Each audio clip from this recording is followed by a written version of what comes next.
को सीधा लिए चलते हैं क्योंकि बिहार के लिए आज कई परियोजनाओं का उद्घाटन होना है। प्रधानमंत्री मोदी इस वक्त बोल रहे हैं। 6 लेन बनाने का, इन परियोजनाओं में हाईवे को 4 लेन और 6 लेन बनाने का और नदियों पर 3 बड़े पुलों के निर्माण का काम शामिल है। इन परियोजनाओं के लिए बिहार के लोगों को बहुत बहुत बधाई देता हूं। साथियों, आज का दिन बिहार के लिए तो अहम है ही, ये पूरे देश के लिए भी बहुत बड़ा दिन है। युवा भारत के लिए बहुत बड़ा दिन है। आज भारत अपने गांवों को आत्मनिर्भर भारत का मुख्य आधार बनाने के लिए भी एक बड़ा कदम उठा रहा है। और खुशी ये है कि इसकी शुरुआत, कार्यक्रम पूरे देश में है, लेकिन इसकी शुरुआत आज बिहार से ही हो रही है। इस योजना के तहत 1000 दिनों में देश के 6 लाख गांवों को ऑप्टिकल फाइबर से जोड़ा जाएगा। मुझे विश्वास है कि नीतीश जी के सुशासन में दृढ़ निश्चय के साथ आगे बढ़ते बिहार में इस योजना पर भी तेजी से काम होगा। साथियों, भारत के गांवों में इंटरनेट का उपयोग करने वालों की संख्या कभी शहरी लोगों से ज्यादा हो जाएगी, ये कुछ साल पहले तक सोचना भी मुश्किल था। गांव की महिलाएं, किसान, गांव के युवा भी इतनी आसानी से इंटरनेट का इस्तेमाल करेंगे, इस पर भी बहुत लोग सवाल उठाते थे। लेकिन अब ये सारी स्थितियां बदल चुकी है। आज भारत डिजिटल ट्रांजैक्शन करने वाले दुनिया के सबसे अग्रणी देशों की कतार में है।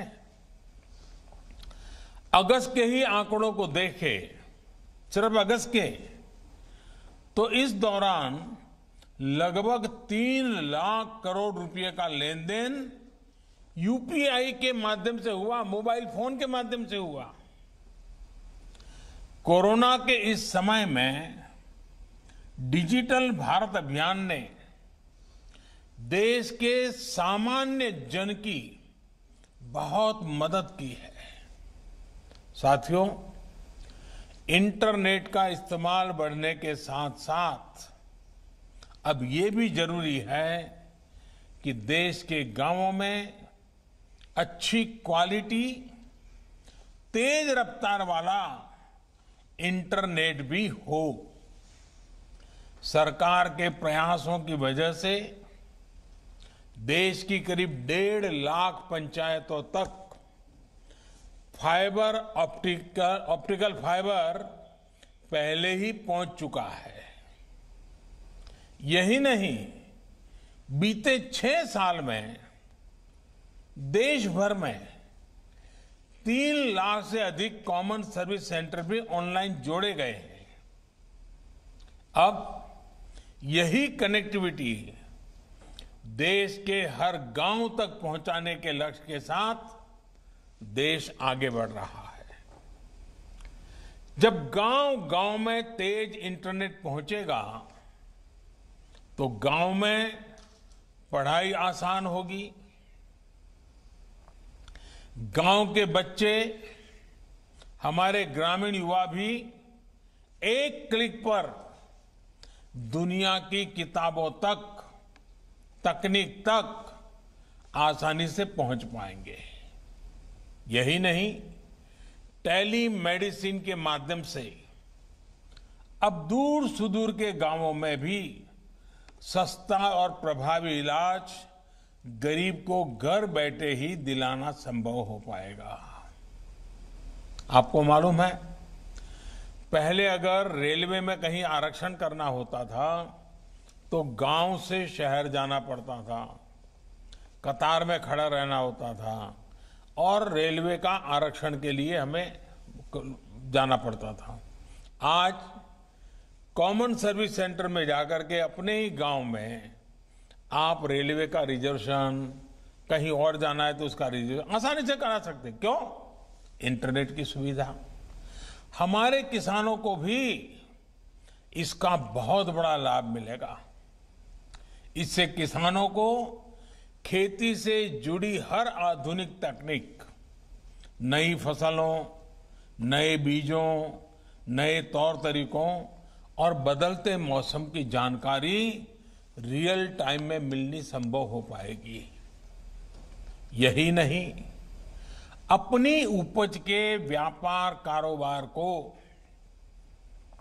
पूरे देश और दुनिया में पहुंचाने में भी उनको ज्यादा सुविधा होगी। एक प्रकार से गांव को अब शहरों की ही तरह हर सुविधा घर बैठे मिले, इसके लिए जरूरी इंफ्रास्ट्रक्चर तैयार किया जा रहा है। साथियों, इतिहास साक्षी है कि दुनिया भर में उसी देश ने सबसे तेज तरक्की की है जिसने अपने इंफ्रास्ट्रक्चर पर गंभीरता से निवेश किया है। लेकिन भारत में दशकों तक ऐसा रहा कि इंफ्रास्ट्रक्चर के बड़े और व्यापक बदलाव लाने वाले प्रोजेक्ट पर उतना ध्यान नहीं दिया गया। बिहार तो इसका बहुत बड़ा भुक्तभोगी रहा है। साथियों, ये अटल जी की सरकार थी सबसे पहले ने इंफ्रास्ट्रक्चर को राजनीति का, विकास की योजनाओं का प्रमुख आधार बनाया था। नीतीश जी तो तब उनकी ही सरकार के रेल मंत्री थे। उन्हें इसका और ज्यादा अनुभव है। उन्होंने गवर्नेंस में उस बदलाव को और करीब से देखा है। साथियों, इंफ्रास्ट्रक्चर से जुड़े प्रोजेक्ट पर अब जिस स्केल पर काम हो रहा है, जिस स्पीड पर काम हो रहा है, वो अभूतपूर्व है। 2014 से पहले की तुलना में आज हर रोज 2 गुनी से भी तेज गति से हाईवे बनाए जा रहे हैं। हाईवे निर्माण पर होने वाले खर्च में भी 2014 से पहले की तुलना में लगभग 5 गुना बढ़ोतरी की गई है। आने वाले 4-5 सालों में इंफ्रास्ट्रक्चर पर 110 लाख करोड़ रुपए से ज्यादा खर्च करने का लक्ष्य रखा गया है। 110 लाख करोड़। इसमें से भी 19 लाख करोड़ रुपए से अधिक के प्रोजेक्ट सिर्फ हाईवे से जुड़े हैं। साथियों, रोड और कनेक्टिविटी से जुड़े इंफ्रास्ट्रक्चर को विस्तार देने के इन प्रयासों का बिहार को भी भरपूर लाभ हो रहा है। पूर्वी भारत पर मेरा विशेष ध्यान है। 2015 में घोषित पीएम पैकेज के तहत 3000 किलोमीटर से अधिक के नेशनल हाईवे प्रोजेक्ट की घोषणा की गई थी।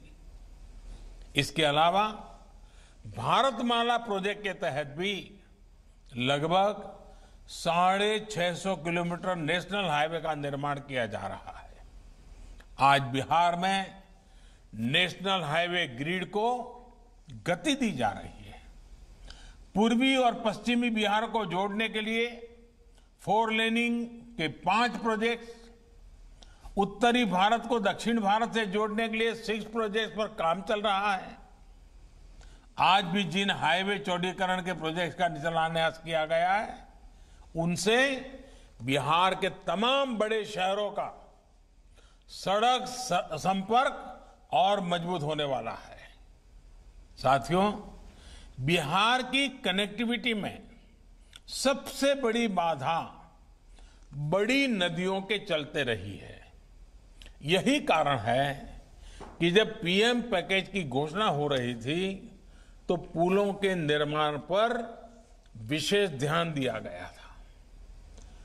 पीएम पैकेज के तहत गंगा जी के ऊपर कुल 17 पुल बनाए जा रहे हैं और अभी सुशील जी ने बड़े विस्तार से उसका बड़ा खाका आपके सामने रखा और जिसमें से अधिकतर पूरे हो चुके हैं। इसी तरह गंडक और कोसी नदियों पर भी पुलों के निर्माण किया जा रहा है। इसी कड़ी में आज 4 लेन के 3 नए पुलों का शिलान्यास हुआ है। इसमें से 2 पुल गंगा जी पर और 1 पुल कोसी नदी पर बनने वाला है। इनके बनने पर गंगा जी और कोसी नदी पर 4 लेन के पुलों की क्षमता और बढ़ जाएगी। साथियों, बिहार की लाइफलाइन के रूप में हम सब जानते हैं मशहूर महात्मा गांधी सेतु, उसके हाल भी हमने देखे हैं, दुर्दशा भी देखी है, मुसीबत भी देखी है।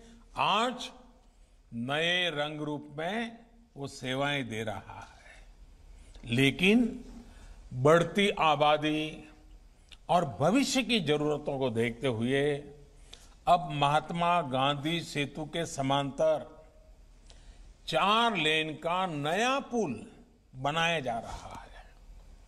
नए पुल के साथ 8 लेन का पहुंच पथ भी होगा।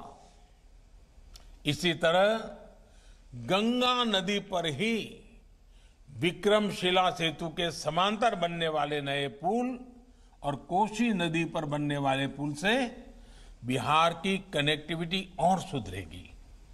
साथियों, कनेक्टिविटी एक ऐसा विषय है जिसे टुकड़ों में सोचने के बजाय संपूर्णता में सोचना होता है। एक पुल यहां बन गया, एक सड़क वहां बन गई, एक रेल रूट उधर बना दिया, एक रेलवे स्टेशन इधर बना दिया। इस तरह की अप्रोच ने देश का बहुत नुकसान किया है। पहले सड़कों का, हाईवे का, रेल नेटवर्क से कोई वास्ता नहीं रहता था। रेल का पोर्ट से और पोर्ट का एयरपोर्ट से कभी नाता नहीं रहता था। 21वीं सदी का भारत, 21वीं सदी का बिहार अब इन सारी पुरानी कमियों को पीछे छोड़कर आगे बढ़ रहा है। आज देश में मल्टी मॉडल कनेक्टिविटी पर बल दिया जा रहा है। अब हाईवे इस तरह बन रहे हैं कि वो रेल रूट को, एयर रूट को सपोर्ट करें। रेल रूट इस तरह बन रहे हैं कि वो पोर्ट से इंटरकनेक्टेड हो। यानी सोच यही है कि यातायात का एक साधन दूसरे साधन को सपोर्ट करे। इससे लॉजिस्टिक को लेकर भारत में जो समस्याएं रही है वो भी बहुत हद तक दूर हो जाएगी। साथियों, इंफ्रास्ट्रक्चर के विकास के सबसे ज्यादा लाभ समाज के सबसे कमजोर वर्ग को होता है, गरीब को होता है। इससे हमारे किसानों को भी बहुत अधिक लाभ होता है। किसानों को अच्छी सड़कें मिलने से, नदियों पर पुल बनने से खेत और शहरों के मार्केट की दूरी कम हो जाती है। साथियों, कल देश की संसद ने देश के किसानों को नए अधिकार देने वाले बहुत ही बहुत ही ऐतिहासिक कानूनों को पारित किया है।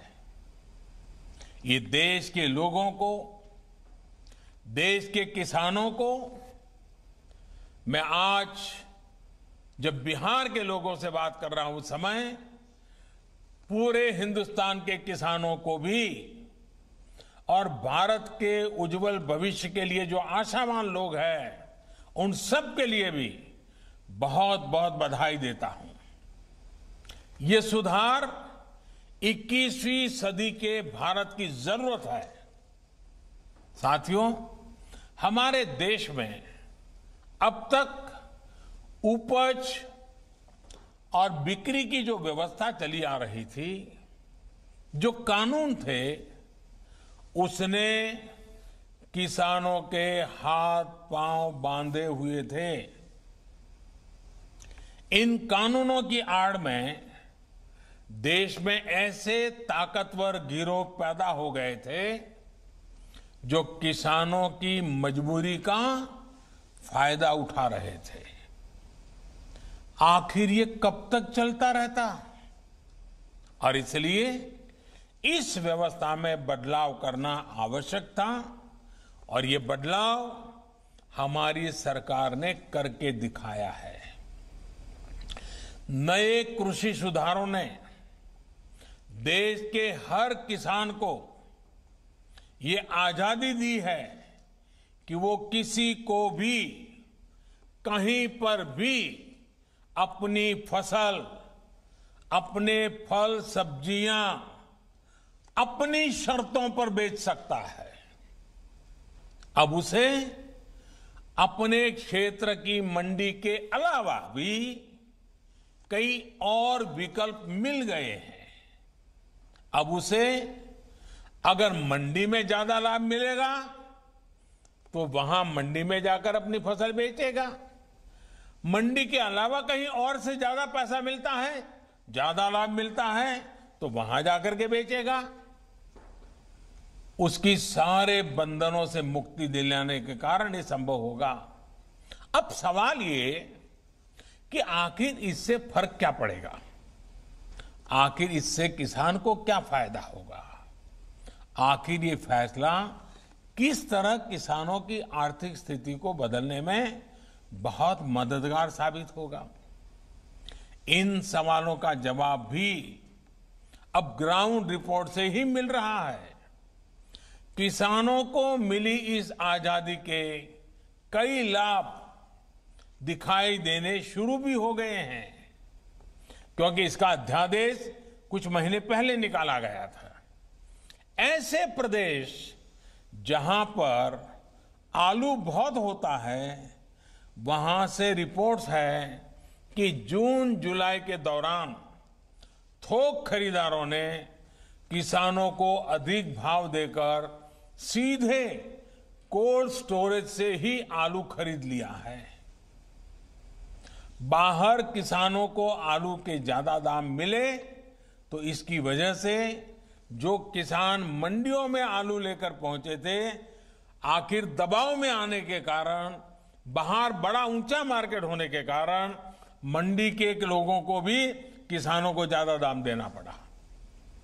इसी तरह मध्य प्रदेश और राजस्थान से, वहां से जो रिपोर्ट मिली है कि वहां पर तेल मिलों ने किसानों को सीधे 20 से 30% ज्यादा देकर सरसों की खरीदी की है। मध्य प्रदेश, उत्तर प्रदेश, छत्तीसगढ़, पश्चिम बंगाल ऐसे राज्यों में दालें बहुत होती हैं। इन राज्यों में पिछले साल की तुलना में 15 से 25% तक का ज्यादा दाम सीधे किसानों को मिले हैं। दाल मिलों ने वहां भी सीधे किसानों से खरीद की है, सीधे उन्हें ही भुगतान किया है। अब देश अंदाजा लगा सकता है कि अचानक कुछ लोगों को जो दिक्कत होनी शुरू हुई है वो क्यों हो रही है। कई जगह ये भी सवाल उठाया जा रहा है कि अब कृषि मंडियों का क्या होगा। क्या कृषि मंडियां बंद हो जाएगी? क्या वहां पर खरीद बंद हो जाएगी? जी नहीं, ऐसा कतई नहीं होगा। और मैं यहां स्पष्ट कर देना चाहता हूं कि ये कानून, ये बदलाव कृषि मंडियों के खिलाफ नहीं है। कृषि मंडियों में जैसे काम पहले होता था वैसे ही अब भी होगा। बल्कि ये हमारी ही एनडीए सरकार है जिसने देश की कृषि मंडियों को आधुनिक बनाने के लिए निरंतर काम किया है। कृषि मंडियों के कार्यालयों को ठीक करने के लिए, वहां का कंप्यूटराइजेशन कराने के लिए पिछले 5-6 साल में से देश में बहुत बड़ा अभियान चल रहा है। इसलिए जो ये कहता है कि नए कृषि सुधारों के बाद कृषि मंडियां समाप्त हो जाएगी, तो वो किसानों से सरासर झूठ बोल रहा है। साथियों, बहुत पुरानी कहावत है कि संगठन में शक्ति होती है। कृषि सुधार से जुड़ा दूसरा कानून इसी से प्रेरित है। आज हमारे यहां 85% से ज्यादा किसान ऐसे हैं जो बहुत थोड़ी सी जमीन उनके पास है। किसी के पास 1 एकड़, किसी के पास 2 एकड़, किसी के पास 1 हेक्टेयर, किसी के पास 2 हेक्टेयर। सब छोटे किसान हैं। छोटी सी जमीन पर खेती करके अपना गुजारा करता है। इस वजह से इनका खर्च भी बढ़ जाता है और उन्हें अपनी थोड़ी सी उपज बेचने पर सही कीमत भी नहीं मिलती है। लेकिन जब किसी क्षेत्र के ऐसे किसान अगर एक संगठन बनाकर यही काम करते हैं तो उनका खर्च भी कम होता है और सही कीमत भी सुनिश्चित होती है। बाहर से आए खरीदार इन संगठनों से बाकायदा समझौता करके सीधे उनकी उपज खरीद सकते हैं। ऐसे में किसानों के हितों की रक्षा के लिए ही दूसरा कानून बनाया गया है। एक ऐसा अनोखा कानून है जहां किसान के ऊपर कोई बंधन नहीं होगा। किसान के खेत की सुरक्षा, उसकी जमीन की मालिकी की सुरक्षा, किसान को अच्छे बीज, किसान को अच्छी खाद, सभी की जिम्मेदारी जो किसान के साथ कॉन्ट्रैक्ट करेगा उस खरीदार की होगी। किसान से जो समझौता करेगा उस समझौता करने वाले की होगी। साथियों, इन सुधारों से कृषि में निवेश बढ़ेगा, किसानों को आधुनिक टेक्नोलॉजी मिलेगी, किसानों के उत्पाद और आसानी से अंतर्राष्ट्रीय बाजार में पहुंचेंगे। मुझे बताया गया है कि यहां बिहार में हाल ही में 5 कृषि उत्पादक संघों ने मिलकर चावल बेचने वाली एक बहुत मशहूर कंपनी के साथ एक समझौता किया है। इस समझौते के तहत 4000 टन धान वो कंपनी बिहार के इन एफपीओ से खरीदेगी। अब इन एफपीओ से जुड़े किसानों को मंडी नहीं जाना पड़ेगा। उनकी उपज अब सीधे नेशनल और इंटरनेशनल मार्केट में पहुंचेगी। साफ है कि इन सुधारों के बाद खेती से जुड़े बहुत सारे छोटे बड़े उद्योगों के लिए बहुत बड़ा मार्ग खुलेगा। ग्रामीण उद्योगों की ओर देश आगे बढ़ेगा। मैं आपको एक और उदाहरण देता हूं। मान लीजिए कोई नौजवान एग्रीकल्चर सेक्टर में कोई स्टार्टअप शुरू करना चाहता है। वो चिप्स की फैक्ट्री ही खोलना चाहता है। अभी तक ज्यादातर जगह होता यह था कि पहले उसे मंडी में जाकर आलू खरीदने होते थे, फिर वो अपना काम शुरू कर पाता था। लेकिन अब वो नौजवान जो नए नए सपने लेकर के आया है, वो सीधे गांव के किसान के पास जाकर उससे आलू के लिए समझौता कर सकेगा। वो किसान को बताएगा कि मुझे इस क्वालिटी का आलू चाहिए, इतना आलू चाहिए। वो किसान को अच्छी क्वालिटी के आलू पैदा करने में हर तरह की तकनीकी सहायता भी करेगा।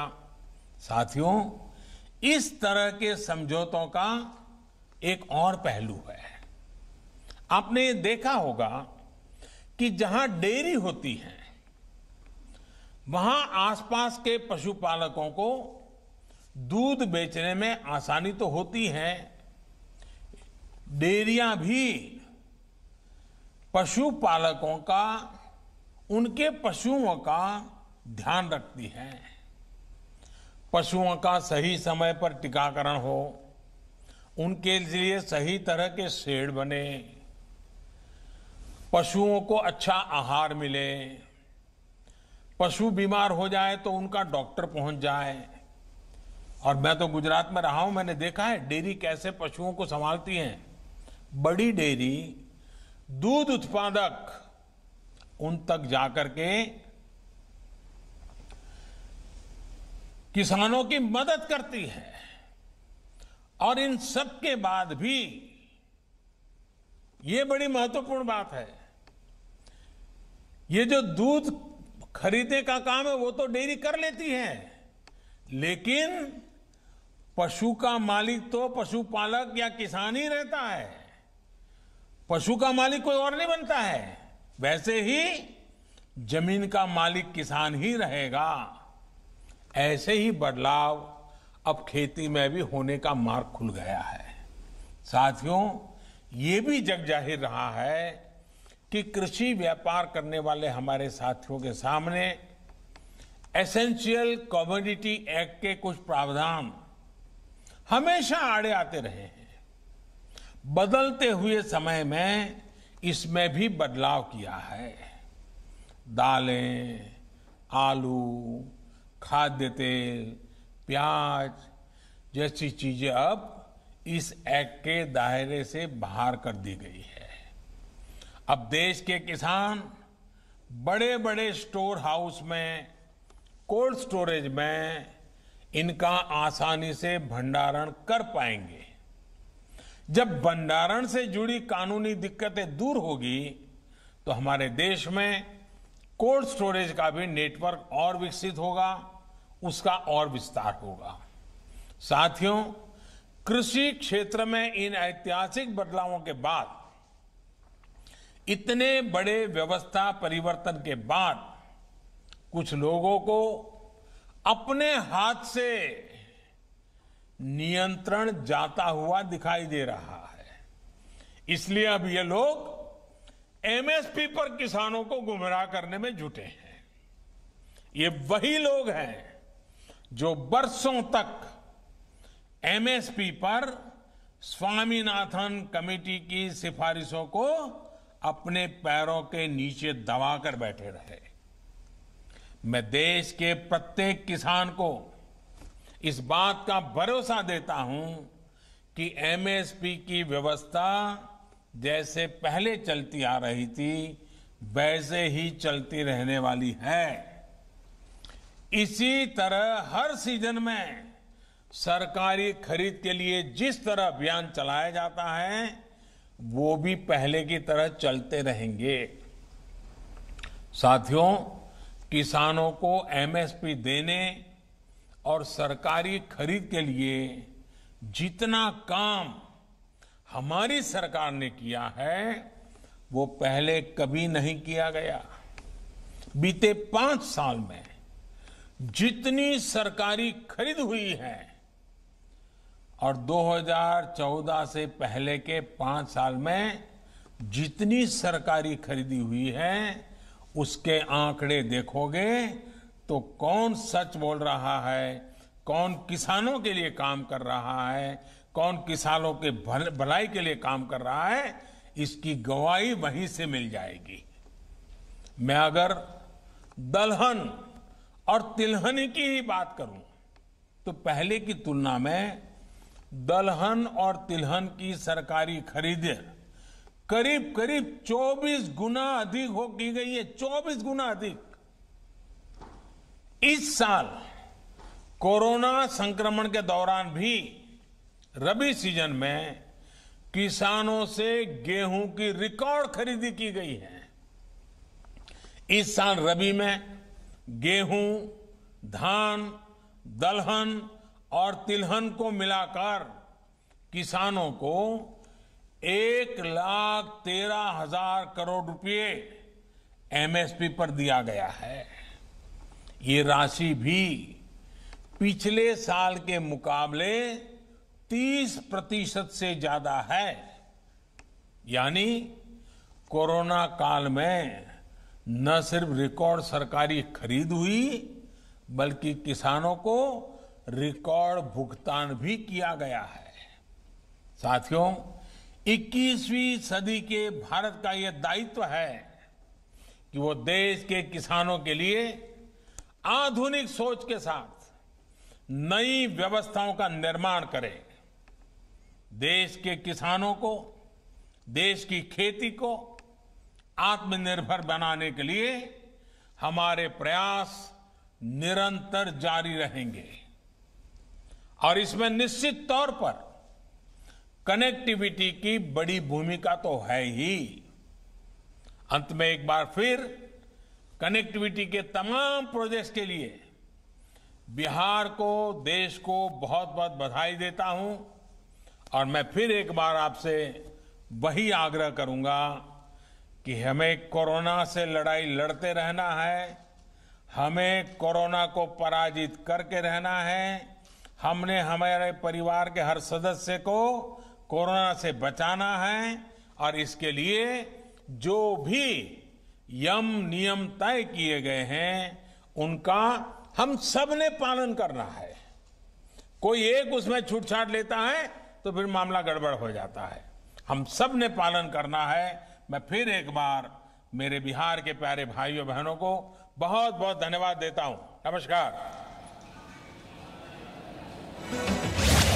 प्रधानमंत्री नरेंद्र मोदी को सुन रहे थे आप और प्रधानमंत्री नरेंद्र मोदी ने जो बड़ी बातें कही हैं उनका जिक्र अब यहां पर कर लेते हैं। आपको बता देते हैं कि उन्होंने कहा कि युवाओं के लिए नए स्टार्टअप शुरू करने का अवसर है। आज बिहार को कई योजनाओं की सौगात प्रधानमंत्री नरेंद्र मोदी ने दी। इस दौरान उन्होंने कृषि बिल का जिक्र करते हुए बताया कि आखिर कैसे गुमराह करने की ये कोशिश हो रही है कुछ लोगों की तरफ से, लेकिन कृषि व्यापार को इस नए बिल से फायदा सीधे तौर पर मिलेगा। ये किसानों के हितों से जुड़ा हुआ बिल है। कुछ लोग निजी फायदे के लिए किसानों को गुमराह करने का काम कर रहे हैं। Presenting B News app available on Google Play and App Store. Download it now.